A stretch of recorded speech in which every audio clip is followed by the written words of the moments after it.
Many people have a tendency to think that the negotiator is more important because it's the position that's more visible, more dynamic. But I would say that it's really not the case, that both the drafter and the negotiator are equals at the table. The role of the drafter in an oil and gas transaction is to facilitate oil and gas deals by creating clear documents to assist in negotiations and also keeping the parties focused on what's being negotiated. It's the ability to draft complex documents on the spot in a short period of time, actually while you're negotiating. And the drafter has to be able to write very clear and concise language right then and there. You have to understand the subject matter first and foremost. You need to be consistent in your style and your terminology. You need to express and not try to impress. Try to avoid long and complicated sentences. Lawyers often like to use a lot of words instead of a single word. They'll say "at the present time" instead of "now,"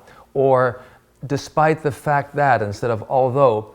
But my absolute favorite is that they say "in the event that" instead of "if." The other thing to avoid is the use of duplicates and triplicates. Lawyers often like to say things like, "I hereby request and give and grant and bestow." My suggestion is to simply take one of those words and use it. The other thing that lawyers have a tendency to do is to often write in the negative. For instance, to say products will not be delivered any later than the 10th of February. Just say these products will be delivered by the 10th of February. Now, in terms of negotiators, there's nothing more important than truly developing trust through clear and fair dealings. Sometimes people think they can pull a fast one in negotiations. They might win the battle but lose the war, because there's no replacement in this industry for trust between the parties. You have to be culturally savvy.